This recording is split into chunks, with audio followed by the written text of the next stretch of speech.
gents, welcome to War Thunder with Mags. Today we're going to take a look at a couple of Russian fighters. We're going to start off with the MiG-3-34. Now this is a new plane that was introduced in patch 1.41. It's just another variant of the MiG-3, this one armed with two Shevak 20mm cannons with 200 rounds, so 100 rounds per gun. Now this is an Era 2 Battle Rating 2 fighter, and just having a look around the inside of the cockpit, it's very nicely detailed. Rearward visibility is good out of the cockpit, especially behind the wing. Forward visibility, not so much. The cockpit does sit very far back down the fuselage, so forward view, you get a long view of the bonnet. Forward view over the wings isn't great. I do love, if you look closely at the cockpit inside of it, how it looks like somebody's actually ran sticky tape down the glass to actually seal it up and prevent the wind going in. Still very nicely detailed, and I do like the look of this aircraft. It looks like something you'd see in an air race. The MiG-3s in general, I really like the look of. As for this variant, not so much. A lot of new players will complain about aircraft like the MiG-3-35 with its twin Shevak cannons being introduced at such a low tier, it being so overpowered, so much firepower in such a low level aircraft.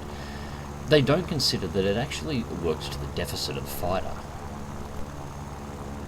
Now, a P-36A is just pulled in on my tail. This aircraft does not have great manoeuvrability. It doesn't have great energy retention in a vertical climb, so loops are not to be done except in particular circumstances. The only thing this plane has is its firepower and its speed, and as you can see here, I just put the nose down and simply fly away from the Hawk. It's the only option I have available. I cannot turn with that aircraft. I've got to wait till it breaks off. Now, how does having two 20mm cannons actually work against the aircraft? Well, you're encountering aircraft like the P-36 Hawk. You'll see Kitty Hawks, you'll see down to HE-51 biplanes, you will see reserve aircraft in this. Why the 20mm are able to deliver devastating amounts of firepower, these are aircraft that you could easily kill with 7.62mm machine guns. You don't need 20mm cannons in order to take them out. They do make a very entertaining explosion when you get them on target, but the firepower is, well, it's overboard. Now you pay for that firepower with very, very, very limited amounts of ammunition. The MiG-3-34 can unload its guns in 4.5 seconds. That's all you have in combat, and you're fighting against aircraft that easily outmaneuver you. As you see, I just made a pass at the P-36 again, couldn't make the turn, point the nose away, firewall the throttle. It is fast, sitting at just over 500 kilometers an hour. I see the P-36 turn, however, I take it into a loop, and as you can see, I go from 520 kilometers an hour to 250 kilometers an hour in order to perform that loop, and I have to go nose to nose with the Hawk, take aim, get hits on target, not enough to kill him, but I do crippling damage, and fly out the other side, start getting my airspeed back. The plane will regather its energy in level flight fast, but you can see the second you pull its nose into a loop, it loses energy ridiculously fast. It cannot retain that energy. As soon as it takes wing damage as well, you'll also see the plane wobbles around a lot and is almost uncontrollable. Take a long lead there, and I sever the Hawk's wing, and that's the kill. And there you can see the problem with having the cannons. Because the ammunition load is so thin on, I almost used half my ammunition load just to kill a P-36. That's all you carry. I've got about enough ammunition on board to kill a second fighter before I have to RTB. And this is the second thing about the MiG, and part of the reason why it's at such a low battle rating. Its climb rate is ridiculously low, its manoeuvrability is borderline non-existent, and it's fighting against machines that are some of the most manoeuvrable available in the game. It is incredibly fast for its tier, but that's all it has. That and its firepower, which it pays for with limited ammunition. If I was to give you an honest opinion on it, it's not a great fighter. You need to plan very carefully at the start of the match to get this thing to altitude, and you need to hope that you never miss your initial booms, because once you have actually made your dive, even the energy you gain out of the dive, you are unable to turn back into the altitude you had after. So once you have dove into the fight, you're really regulated to only jousting sort of style. That is, boom and zooming targets, but from an equal altitude. As the climb rate is so low, pretty much every aircraft you encounter is going to be able to get above you. And you can see that problem here. Now, I flew this match out with Brocon, one of my subscribers. Now, we split up at the start of the match. He took high, I took low. He's currently being engaged by a second P-26, AI, and a Spitfire. Now, the Spitfire is the primary threat here, and it's giving him a world of trouble. The Spitfire is all over him. Now, I'm trying to climb to altitude so I can help engage this Spitfire, but I just can't get there. Right now, he's having to dive down towards the deck, not only just to extend his distance from the Spitfire, but to drag the Spitfire down so I can have a chance to get above it and get into a position where I can clear his tail. As the aircraft itself is just... well, you can see there, the Spitfire's just doing manoeuvres and it's already out climbing me. It's not even attempting to gain altitude on me, and yet it just pulls the nose up and does a manoeuvre that the MiG-3-34 just cannot do. Nevertheless, I managed to get into gun range, and I catch him in the middle of a stall turn. He's at low energy, and I have managed to neutralise the distance, mainly because Brocon managed to drive the Spitfire down to low altitude. Careful aim, I've got limited ammunition here. All misses, he doesn't seem to want to turn off. That works fine for me. Second hit, that got his attention. He stays on target. And that was to his detriment. He should have broken away. Next shots go through in smoke. I pull in to cross.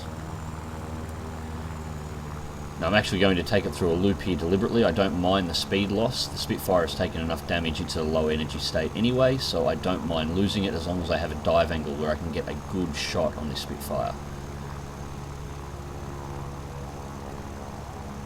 And that's another thing worth considering. The lack of manoeuvrability in the aircraft, including its yaw rate, makes it extremely hard to get these 220mm cannons onto a target to begin with.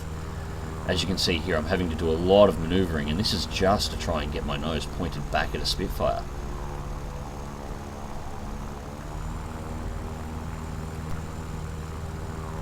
A Spitfire pilot's got wise to what's going on. Now I can put the speed of the MiG-3 to my advantage. He's not climbing away. Just point it down low, go fast. He gets fireballed by an AI.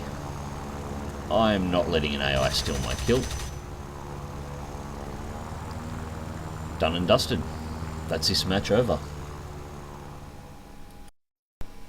So results for the match. First place with 2 kills, Terror of the Sky, Bulletproof, 11,773 Silver Lions, and 1,472 air research points. Nothing to write home about in results.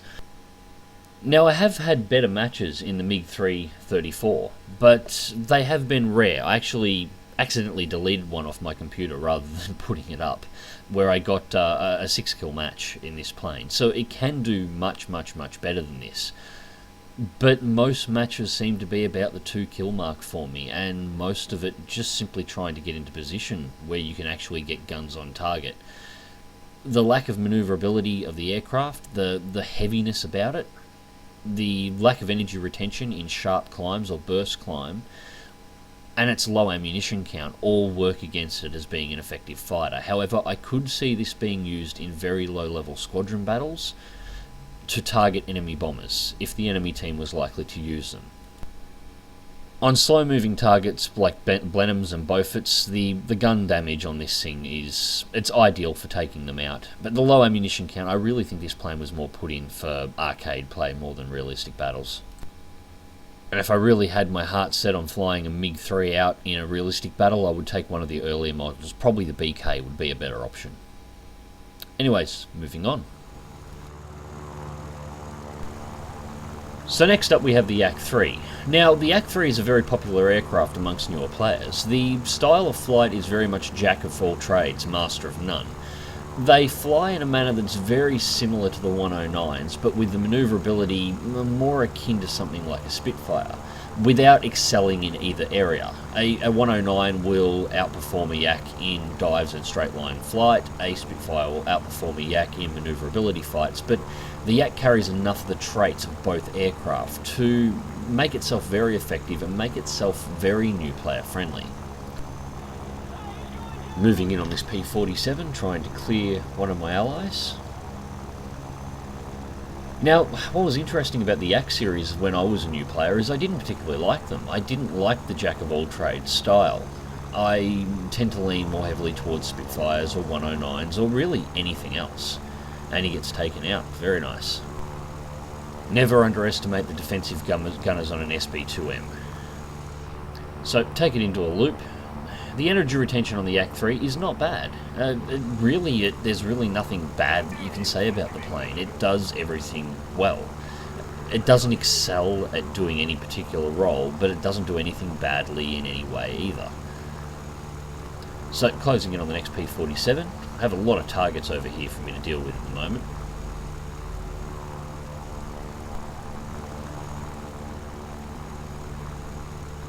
Now, the 47 is pursuing an IL-2. I try and clear his tail out, but I'm aware there's a P-38 in front, and I know I have another enemy aircraft behind me, but I didn't get a good look at what it was. Unfortunately, it wasn't fast enough to save the IL-2. Get a lead shot, however. That's the P-47 out of the way. So that's one target down.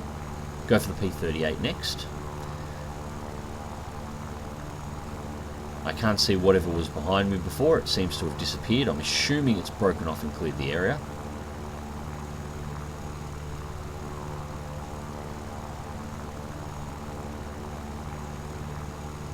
I'm just putting this thing onto the deck as much as I can to get as much airspeed up.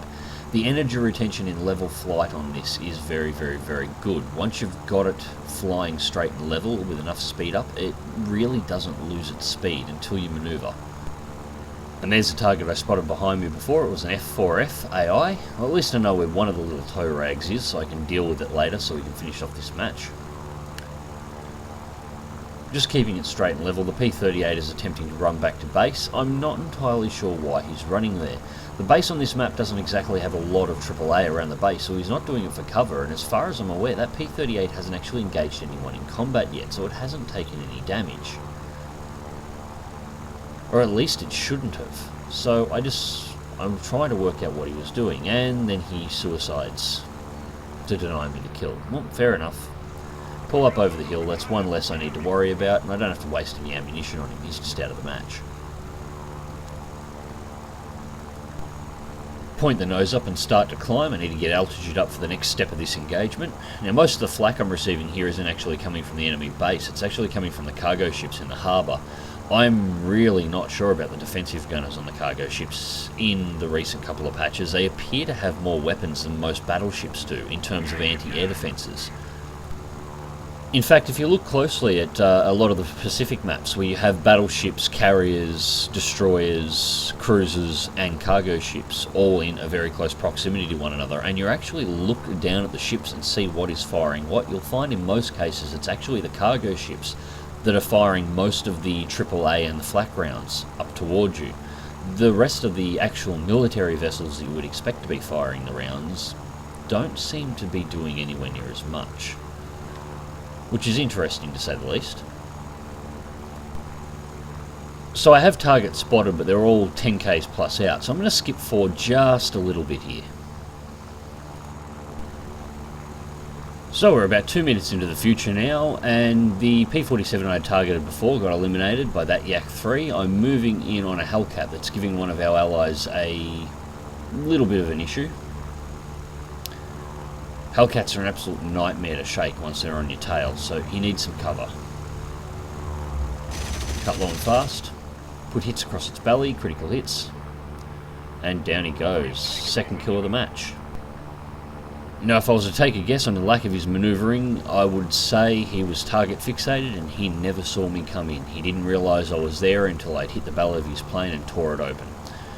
So moving in on the next target, we've got an F4U that's dancing with this Yak-3, and these two have been at it for a little bit here. Neither seems to be getting the upper hand, but this match is coming to a close and it's time to clean up the last of the targets.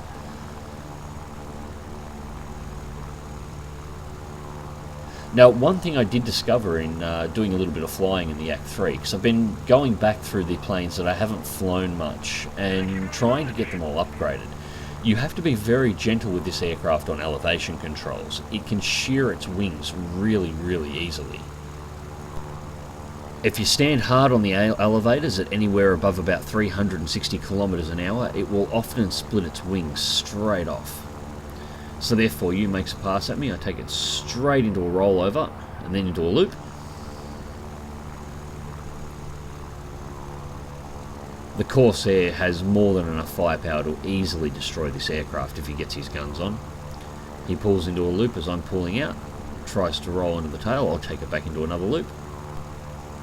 Now what I'm doing here is betting my energy retention against the Corsairs. I'm betting the much lighter Yak-3 will be able to maintain speed and altitude more than the much heavier Corsair can, and I win. He slams it into the ground. He tried to roll over an exceptionally heavy aircraft at only 250 or under 250 kilometers an hour, and he stalled the plane. There was no way he was going to recover that at this altitude.